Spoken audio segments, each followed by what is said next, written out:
الحمدللہ رب العالمین والصلاة والسلام علی سید الانبیاء والمرسلین اما بعد فاعوذ باللہ من الشیطان الرجیم بسم اللہ الرحمن الرحیم۔ صاحب بہار شریعت صدر الشریعہ بدر الطریقہ حضرت علامہ مولانا مفتی محمد امجد علی عاصمی علیہ رحمۃ اللہ الغنی بہار شریعت کا چھٹا حصہ جو شروع فرما رہے ہیں، اس کے اندر مجلس المدینہ العلمیہ جو دعوت اسلامی کی تخریج والی مجلس ہے، شعبہ تخریج والا، وہ چھٹے حصے کے اندر ابتدا کے اندر حج کا بیان ذکر کرتے ہیں۔ تو آئیے آج سے ہم حج کے مسائل سنتے ہیں کہ اللہ تبارک و تعالی ہمیں اپنے حبیب کے صدقے حج کرنے کی توفیق عطا فرمائے، ایسے اسباب پیدا فرمائے کہ ہم بھی حج میں جائیں، کعبۃ اللہ کو دیکھیں، حرم مکہ کو دیکھیں، سعی کریں، حجر اسود کو بوسے دیں، مقام ابراہیم پر نفل ادا کریں۔ اللہ تبارک و تعالی یہ تمام مناسک ادا کرنے کی توفیق عطا فرمائے۔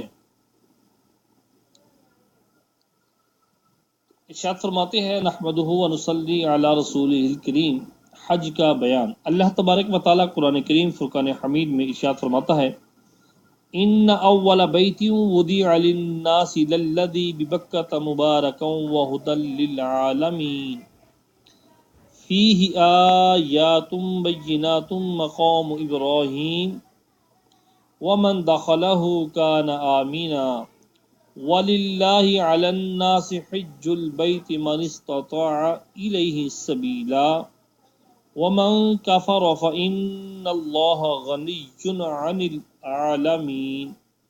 بے شک پہلا گھر جو لوگوں کے لیے بنایا گیا وہ ہے جو مکہ میں ہے، برکت والا اور ہدایت تمام جہان کے لیے، اس میں کھلی ہوئی نشانیاں ہیں۔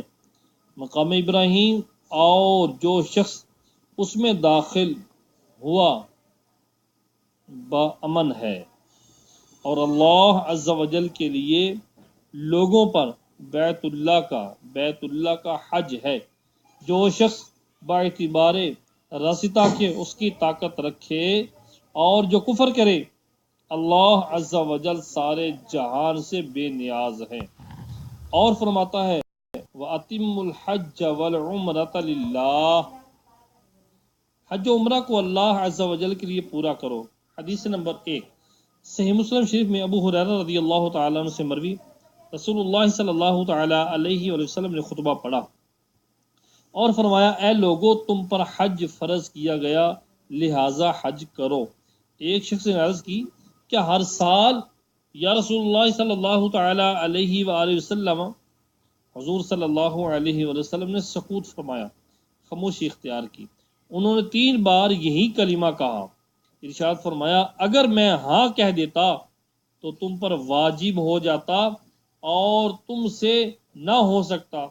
پھر فرمایا جب تک میں کسی بات کو بیان نہ کروں تو مجھ سے سوال نہ کرو۔ اگلے لوگ کثرت سوال اور پھر انبیاء کی مخالفت سے ہلاک ہوئے، لہٰذا جب میں کسی بات کا حکم دوں تو جہاں تک ہو سکے اسے کرو، اور جب میں کسی بات سے منع کروں تو اسے چھوڑ دو۔ حدیث نمبر 2 صحیحین میں انہی سے مروی حضور صلی اللہ علیہ وآلہ وسلم نے عرض کی گئی کون عمل افضل ہے؟ فرمایا اللہ عز و جل و رسول اللہ صلی اللہ تعالی علیہ وآلہ وسلم پر ایمان۔ عرض کی گئی پھر کیا؟ فرمایا اللہ عز و جل کی راہ میں جہاد۔ عرض کی گئی پھر کیا؟ فرمایا حج مبرور۔ سبحان اللہ۔ حدیث نمبر 3 بخاری و مسلم و ترمذی و نسائی ابن ماجہ انہی سے راوی رسول اللہ صلی اللہ تعالی علیہ وسلم فرماتے ہیں جس نے حج کیا اور رفث یعنی فحش کلام نہ کیا اور فسق نہ کیا تو گناہوں سے پاک ہو کر ایسا لوٹا جیسے اس دن کہ ماں کے پیٹ سے پیدا ہوا۔ صلو علی الحبیب صلی اللہ تعالی علی محمد۔ حدیث نمبر 4، بخاری و مسلم مزید و نسائی و ابن ماجہ انہی سے راوی۔ عمرہ سے عمرہ تک ان گناہوں کا کفارہ ہے جو درمیان میں ہوئے، اور حج مبرور کا ثواب جنت ہی ہے۔ حدیث نمبر 5، مسلم و ابن خزیمہ وغیرہما عمر بن عاص رضی اللہ تعالی عنہ سے راوی، رسول اللہ صلی اللہ تعالی علیہ وسلم فرماتے ہیں، حج ان گناہوں کو دفع کر دیتا ہے جو پیشتر ہوئے ہیں، یعنی پہلے ہوئے ہیں۔ حدیث نمبر 6 و 7، ابن ماجہ ام المؤمنین ام سلیمہ رضی اللہ تعالی عنہا سے راوی کہ رسول اللہ صلی اللہ تعالی علیہ وآلہ وسلم نے فرمایا، حج کمزوروں کے لیے جہاد ہے۔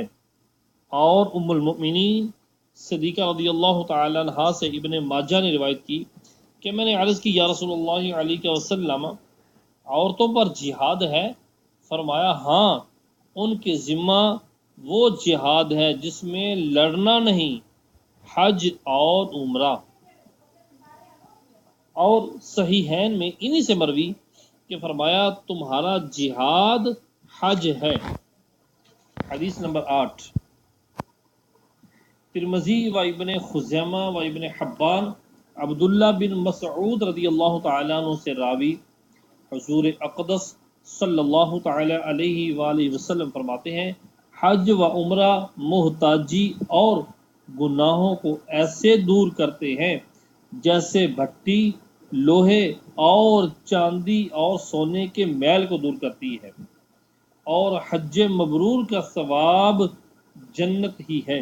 حدیث نمبر 9، بخاری و مسلم و ابو داؤد و نسائی و ابن ماجہ وغیرہم ابن عباس رضی اللہ تعالی عنہما سے راوی کہ حضور اقدس صلی اللہ تعالی علیہ وآلہ وسلم نے فرمایا، رمضان میں عمرہ میرے ساتھ حج کی برابر ہے۔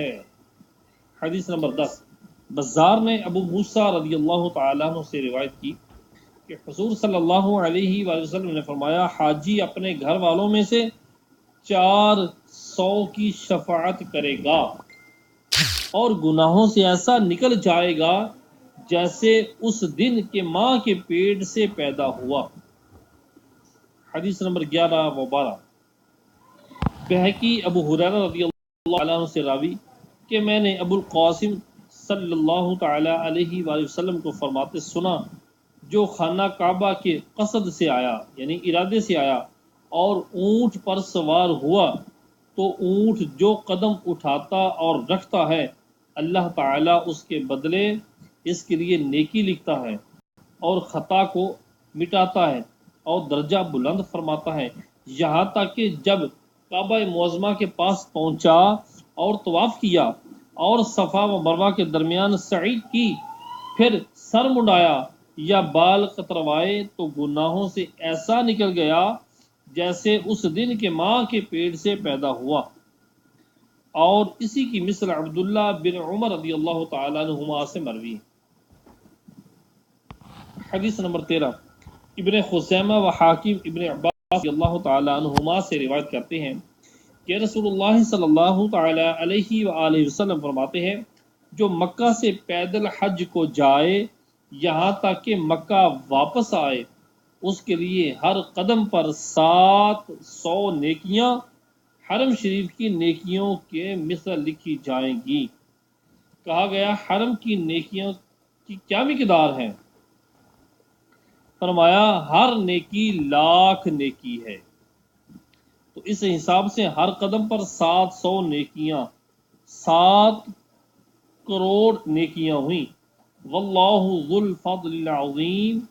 حدیث نمبر 14 تا 16، بزار نے جابر رضی اللہ تعالیٰ عنہ سے روایت کی، حضور اقدس صلی اللہ تعالی علیہ وآلہ وسلم نے فرمایا، حج و عمرہ کرنے والے اللہ عز و جل کے وفد ہیں، اللہ عز و جل نے انہیں بلایا یہ حاضر ہوئے، انہوں نے اللہ عز و جل سے سوال کیا، اس نے انہیں دیا۔ اسی کی مثل ابن عمر و ابو ہریرہ رضی اللہ تعالی عنہم سے مروی ہے۔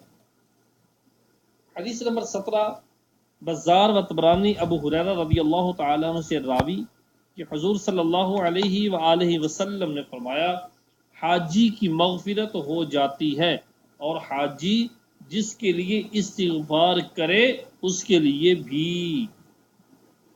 حدیث نمبر 18، اصبہانی ابن عباس رضی اللہ تعالی عنہما سے راوی کہ رسول اللہ صلی اللہ تعالی علیہ وسلم فرماتے ہیں، حج فرض جلد ادا کرو کہ کیا معلوم کیا پیش آئے۔ اور ابو داؤد و دارمی کی روایت میں یوں ہے، جس کا حج کا ارادہ ہو تو جلدی کرے۔ حدیث نمبر 19، طبرانی اوس میں ابو ذر رضی اللہ تعالی عنہ سے راوی کہ حضور صلی اللہ علیہ وآلہ وسلم نے فرمایا کہ داؤد علیہ السلام نے عرض کی، اے اللہ عز و جل، جب تیرے بندے تیرے گھر کی زیارت کو آئیں تو انہیں تو کیا عطا فرمائے گا؟ فرمایا، ہر زائر کا اس پر حق ہے جس کی زیارت کو جائے۔ ان کا مجھ پر یہ حق ہے کہ دنیا میں انہیں عافیت دوں گا، اور جب مجھ سے ملیں گے تو ان کی مغفرت فرما دوں گا۔ حدیث نمبر 20، طبرانی کبیر میں اور بزار ابن عمر رضی اللہ تعالیٰ عنہما سے راوی کہتے ہیں، میں مسجد مینا میں نبی کریم صلی اللہ علیہ وآلہ وسلم کی خدمت میں حاضر تھا۔ ایک انصاری اور ایک ثقفی نے حضور صلی اللہ علیہ وآلہ وسلم کی خدمت میں حاضر ہو کر سلام عرض کیا، پھر کہا، یا رسول اللہ علیہ وسلم، ہم کچھ پوچھنے کے لیے حضور کی خدمت میں حاضر ہوئے۔ ارشاد فرمایا، اگر تم چاہو تو میں بتا دوں کہ کیا پوچھنے حاضر ہوئے ہو، اور اگر چاہو تو میں کچھ نہ کہوں، تمہیں سوال کرو۔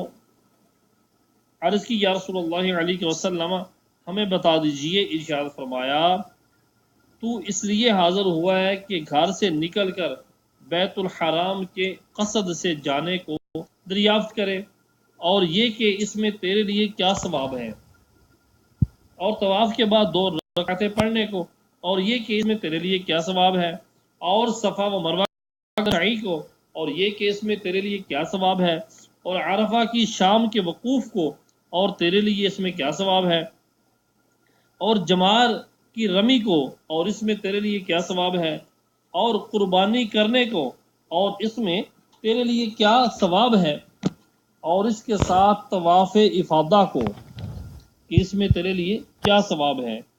طواف افادہ کہتے ہیں اس طواف کو جو طواف زیارت ہے۔ طواف زیارت کا دوسرا نام طواف افادہ ہے۔ اس شخص نے عرض کی، قسم ہے اس ذات کی جس نے حضور صلی اللہ علیہ وآلہ وسلم کو حق کے ساتھ بھیجا، اس لیے حاضر ہوا تھا کہ ان باتوں کو حضور صلی اللہ علیہ وآلہ وسلم سے دریافت کروں۔ ارشاد فرمایا، جب تو بیت الحرام کے قصد سے گھر سے نکلے گا تو اونٹ کے ہر قدم رکھنے اور ہر قدم اٹھانے پر تیرے لیے حسنہ لکھا جائے گا، یعنی نیکی لکھی جائے گی، اور تیری خطا مٹا دی جائے گی۔ اور طواف کے بعد کی 2 رکعتیں ایسی ہیں جیسے اولاد اسماعیل میں کوئی غلام ہو، اس کے آزاد کرنے کا ثواب، اور صفا مروہ کے درمیان سعی 70 غلام آزاد کرنے کے مثل ہے۔ اور عرفہ کے دن وقوف کرنے کا حال یہ ہے کہ اللہ عز و جل آسمان دنیا کی طرف خاص تجلی فرماتا ہے، اور تمہارے ساتھ ملائکہ پر مباحات فرماتا ہے، اور ارشاد فرماتا ہے، میرے بندے دور دور سے پراگندہ سر میری رحمت کے امیدوار ہیں، دور دور سے پراگندہ سر میری رحمت کے امیدوار ہو کر حاضر ہوئے۔ اگر تمہارے گناہ ریتے کی گنتی اور بارش کے قطروں اور سمندر کی جھاگ برابر ہوں تو میں سب کو بخش دوں گا۔ میرے بندو، واپس جاؤ، تمہاری مغفرت ہو گئی، اور اس کی جس کی تم شفاعت کرو۔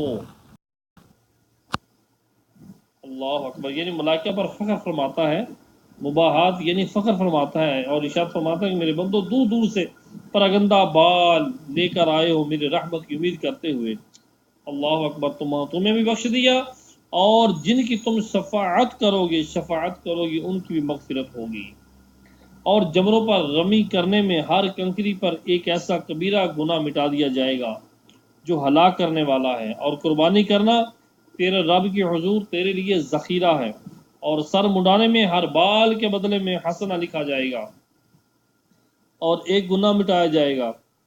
اس کے بعد خانہ کعبہ کے طواف کا یہ حال ہے کہ تو طواف کر رہا ہے اور تیرے لیے کچھ گناہ نہیں، کہ ایک فرشتہ آئے گا اور تیرے شانوں کے درمیان ہاتھ رکھ کر کہے گا کہ زمانہ آئندہ میں عمل کر، اور زمانہ گزشتہ میں جو کچھ تھا معاف کر دیا گیا۔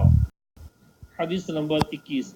ابو یعلا ابو ہریرہ رضی اللہ تعالیٰ عنہ سے روایت کرتے ہیں کہ حضور صلی اللہ علیہ وسلم نے فرمایا، جو حج کے لیے نکلا اور مر گیا، قیامت تک اس کے لیے حج کرنے والے کا ثواب لکھا جائے گا، اور جو عمرہ کے لیے نکلا اور مر گیا اس کے لیے قیامت تک عمرہ کرنے والے کا ثواب لکھا جائے گا، اور جو جہاد میں گیا اور مر گیا اس کے لیے قیامت تک غازی کا ثواب لکھا جائے گا۔ حدیث نمبر 22۔ طبرانی ابو یعلا و دارقطنی و بہقی ام المؤمنین صدیقہ رضی اللہ تعالیٰ عنہا سے راوی کہ حضور صلی اللہ علیہ وسلم فرماتے ہیں، جو اس راہ میں حج یا عمرہ کے لیے نکلا اور مر گیا اس کی پیشی نہیں ہوگی، نہ حساب ہوگا، اور اس سے کہا جائے گا کہ تو جنت میں داخل ہو۔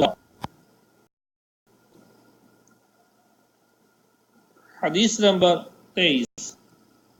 طبرانی جابر رضی اللہ تعالیٰ عنہ سے راوی، نبی کریم صلی اللہ علیہ وسلم نے فرمایا، یہ گھر اسلام کے ستونوں میں سے ایک ستون ہے، جس نے حج کیا یا عمرہ وہ اللہ عز و جل کے زمان میں ہے، اگر مر جائے گا تو اللہ تعالی اسے جنت میں داخل فرمائے گا، اور گھر کو واپس کر دے تو اجر و غنیمت کے ساتھ واپس کرے گا۔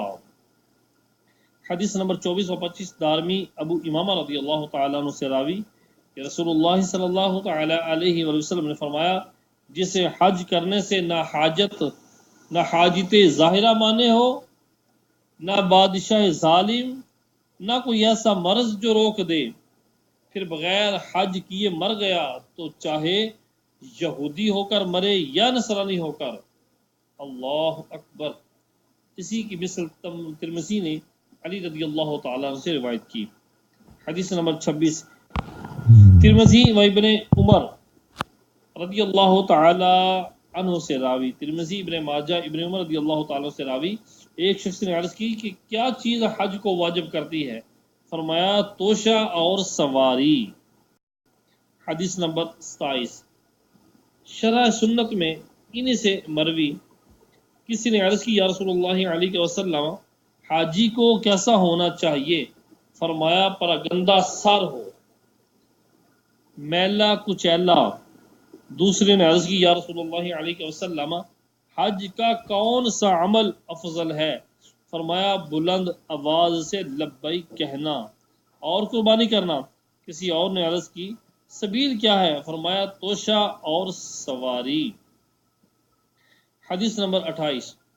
ابو داؤد و ابن ماجہ ام المؤمنین ام سلیمہ رضی اللہ تعالیٰ عنہ سے راوی کہ میں نے رسول اللہ صلی اللہ علیہ وآلہ وسلم کو فرماتے سنا، جو مسجد اقصی سے مسجد حرام تک حج یا عمرے کا احرام باندھ کر آیا، اس کے اگلے اور پچھلے گناہ سب بخش دیے جائیں گے، یا اس کے لیے جنت واجب ہوگی۔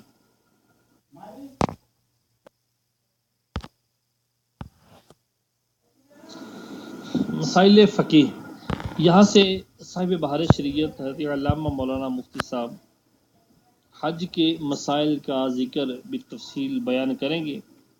اگر آپ توجہ کے ساتھ سماعت کریں گے تو اللہ کے فضل و کرم سے حج کے بارے میں کافی زیادہ علم دین سیکھنے کو ملے گا۔ حج نام ہے احرام باندھ کر 9ویں ذی الحجہ کو عرفات میں ٹھہرنے اور کعبہ معظمہ کے طواف کا، اور اس کے لیے ایک خاص وقت مقرر ہے کہ اس میں یہ افعال کیے جائیں تو حج ہے۔ 9ویں سن ہجری میں فرض ہوا حج، اس کی فرضیت قطعی ہے، جو اس کی فرضیت کا انکار کرے وہ کافر ہے، مگر عمر بھر میں صرف ایک بار حج فرض ہے۔ مسئلہ نمبر 1، دکھاوے کے لیے حج کرنا اور مال حرام سے حج کرنا یہ حرام ہے۔ حج کو جانے کے لیے جس سے اجازت لینا واجب ہے، بغیر اس کی اجازت کے جانا مکروہ ہے۔ مثلا ماں باپ اگر اس کی خدمت کے محتاج ہوں اور ماں باپ نہ ہوں تو دادا دادی کا بھی یہی حکم ہے۔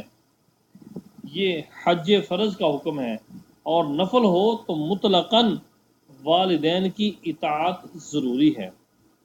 مسئلہ نمبر 2، لڑکا خوبصورت امرد ہو تو جب تک داڑھی نہ نکلے باپ اسے جانے سے منع کر سکتا ہے۔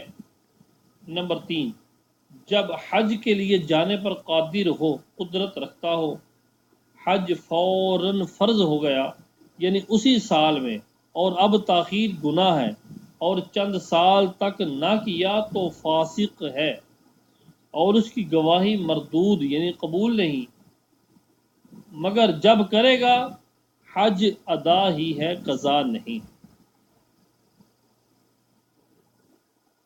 مسئلہ نمبر 4، مال موجود تھا اور حج نہ کیا، پھر وہ مال تلف ہو گیا، ضائع ہو گیا، تو قرض لے کر جائے، اگرچہ جانتا ہو کہ یہ قرض ادا نہ ہوگا، مگر نیت یہ ہو کہ اللہ تعالی قدرت دے گا تو ادا کر دوں گا۔ پھر اگر ادا نہ ہو سکا اور نیت ادا کی تھی تو امید ہے کہ مولا عز و جل اس پر مواخذہ نہ فرمائے گا، اس کی پکڑ نہیں فرمائے گا۔ مسئلہ نمبر 5، حج کا وقت شوال سے 10ویں ذی الحجہ تک ہے کہ اس سے پہلے حج کے افعال نہیں ہو سکتے، یعنی 2 مہینے اور 10 دن تک، سوائے احرام کے کہ احرام اس سے پہلے بھی ہو سکتا ہے اگرچہ مکروہ ہے۔ حج واجب ہونے کی شرائط، حج واجب ہونے کے لیے 8 شرطیں ہیں، جب تک وہ سب نہ پائی جائیں حج فرض نہیں۔ نمبر 1، اسلام، لہذا اگر مسلمان ہونے سے پہلے استطاعت تھی پھر فقیر ہو گیا اور اسلام لایا تو زمانہ کفر کی جو استطاعت کی بنا پر اسلام لانے کے بعد حج فرض نہ ہوگا، کہ جب استطاعت تھی اس کا اہل نہ تھا، اور اب کہ اہل ہوا تو استطاعت نہیں۔ اور مسلمان کو اگر استطاعت تھی اور حج نہ کیا تھا، اب فقیر ہو گیا تو اب بھی فرض ہے۔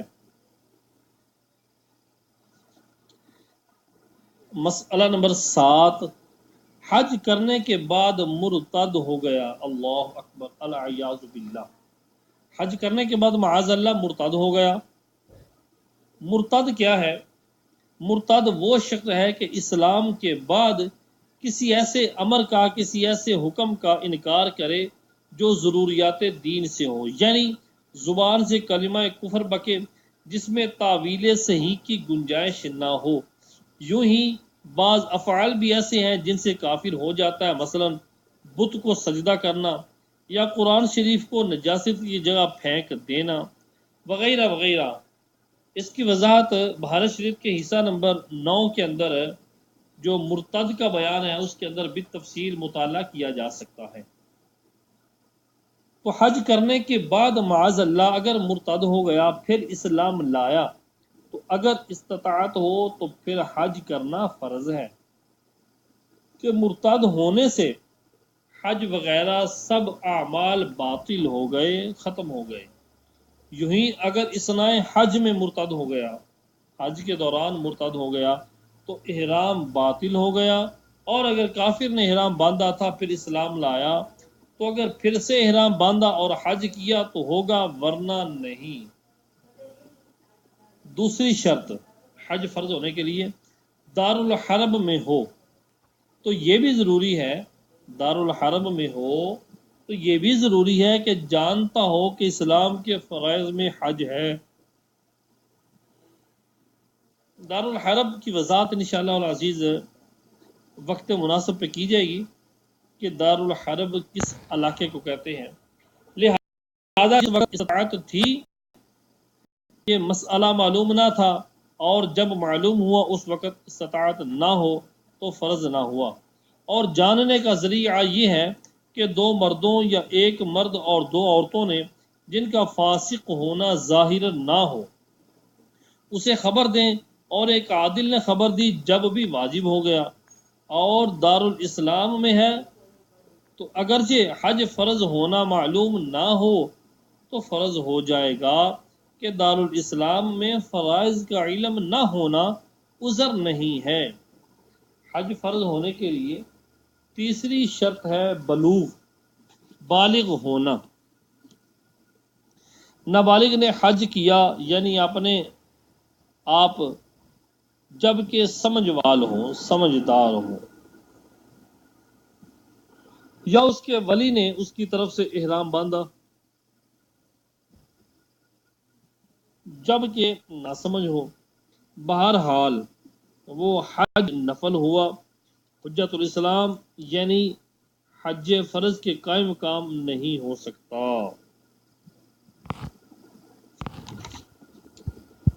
مسئلہ نمبر 8،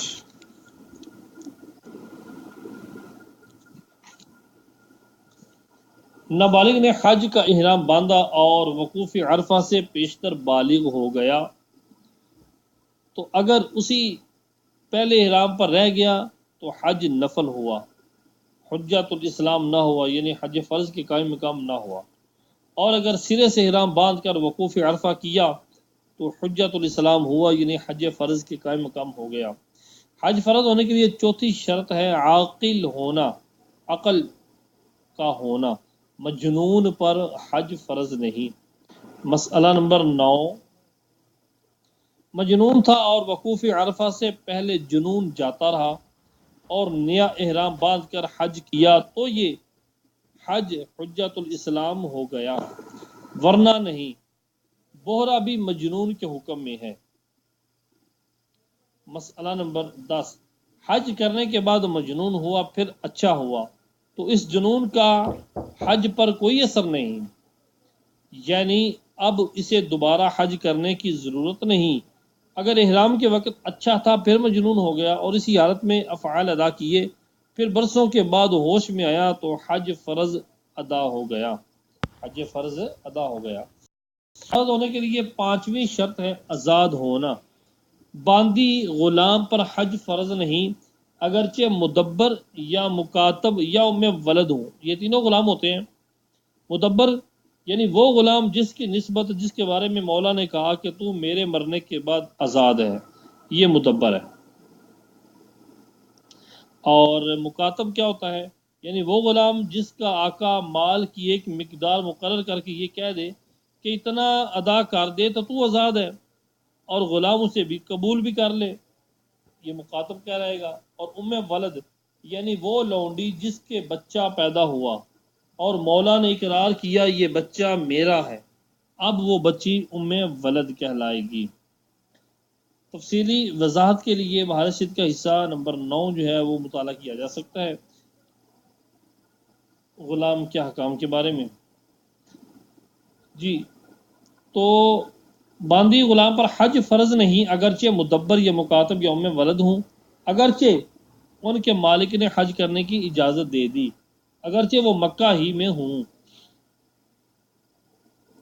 مسئلہ نمبر 11، غلام نے اپنے مولا کے ساتھ حج کیا تو یہ حج نفل ہوا، حجت الاسلام نہ ہوا، حج فرض کے قائم مقام نہ ہوا۔ آزاد ہونے کے بعد اگر شرائط پائی جائیں تو پھر کرنا ہوگا، اور اگر مولا کے ساتھ حج کو جاتا تھا، رستہ میں اس نے آزاد کر دیا، تو اگر احرام سے پہلے آزاد ہوا، اب احرام باندھ کر حج کیا تو حجت الاسلام ادا ہو گیا، حج فرض ادا ہو گیا، اور احرام باندھنے کے بعد آزاد ہوا تو حجت الاسلام نہ ہوا، اگرچہ نیا احرام باندھ کر حج کیا ہو۔ اور چھٹی شرط حج فرض ہونے کے لیے کیا ہے؟ تندرست ہونا، کہ حج کو جا سکے، اعضاء سلامت ہوں، انکھیارا ہو، آنکھیں ہوں اپاہج اور فالج والے، اور جس کے پاؤں کٹے ہوں اور بوڑھے پر کہ سواری پر خود نہ بیٹھ سکتا ہو، حج فرض نہیں۔ یوں ہی اندھے پر بھی واجب نہیں، اگرچہ ہاتھ پکڑ کر لے چلنے والا اسے ملے۔ ان سب پر یہ بھی واجب نہیں کہ کسی کو بھیج کر اپنی طرف سے حج ادا کروائیں یا وصیت کر جائیں، اور اگر تکلیف اٹھا کر حج کر لیا تو صحیح ہو گیا اور حجت الاسلام ادا ہوا۔ یعنی اس کے بعد اگر آزاد درست ہو گئے تو اب دوبارہ حج فرض نہ ہوگا، وہی پہلے والا حج کافی ہے۔ مسئلہ نمبر 12، اگر پہلے تندرست تھا اور دیگر شرائط بھی پائے جاتے تھے اور حج نہ کیا، پھر اپاہج وغیرہ ہو گیا، نہیں کر سکتا، تو اس پر وہ حج فرض باقی ہے، خود نہ کر سکے تو حج بدل کرائے گا۔ اور حج فرض ہونے کے لیے 7ویں شرط ہے سفر خرچ کا مالک ہو اور سواری پر قادر ہو، خواہ سواری اس کی ملک ہو یا اس کے پاس اتنا مال ہو کہ کرائے پر لے سکے۔ مسئلہ نمبر 13، کسی نے حج کے لیے اس کو مال مباح کر دیا کہ حج کر لے، تو حج فرض نہ ہوا، کہ اباح سے ملک نہیں ہوتی، اور فرض ہونے کے لیے ملک درکار ہے، خواہ مباح کرنے والے کا اس پر احسان ہو، جیسے غیر لوگ، یا نہ ہو، جیسے ماں باپ، اولاد۔ یوں ہی اگر عاریتاً سواری مل جائے، عاریتاً یعنی عارضی طور پر چیز کوئی ادھار مل جائے، عارضی طور پر مل جائے، جب بھی فرض نہیں۔ مسئلہ نمبر 14، کسی نے حج کے لیے مال ہبہ کیا تو قبول کرنا اس پر واجب نہیں، دینے والا اجنبی ہو یا ماں باپ، اولاد وغیرہ، مگر قبول کر لے گا تو حج واجب ہو جائے گا۔ مسئلہ نمبر 15، سفر خرچ اور سواری پر قادر ہونے کے یہ معنی ہے کہ یہ جو چیزیں ہیں اس کی حاجت سے فاضل ہوں، زائد ہوں، یعنی مکان و لباس و خادم اور سواری کا جانور اور پیشے کے اوزار اور خانہ داری کے سامان، اور دین سے اتنا زائد ہو کہ سواری پر مکہ معظمہ اور وہاں سے سواری پر واپس آئے، اور جانے سے واپسی تک اہل و عیال کا نفقہ اور مکان کی مرمت کے لیے کافی مال چھوڑ جائے، اور جانے آنے میں اپنے نفقہ اور گھر اہل و عیال کے نفقہ میں قدر متوسط کا اعتبار ہے، یعنی درمیانے درجے کا چھوڑ جائے، نہ کمی ہو نہ اسراف۔ عیال سے مراد وہ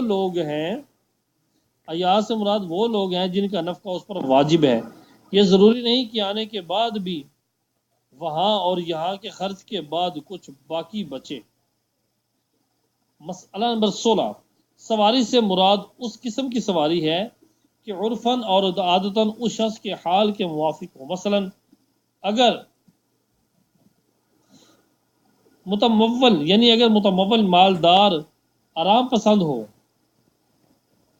تو اس کے لیے شقدف کا درکار، یعنی 2 چارپائیاں جو اونٹ کے دونوں طرف لٹکاتے ہیں، ہر ایک میں ایک شخص بیٹھتا ہے، شقدف درکار ہوگا۔ یوں ہی توشہ میں اس کے مناسب غذائیں چاہیے، معمولی کھانا میسر آنا فرض ہونے کے لیے کافی نہیں، جبکہ وہ اچھی غذا کا عادی ہو۔ صلو علی الحبیب صلی اللہ تعالی علی محمد۔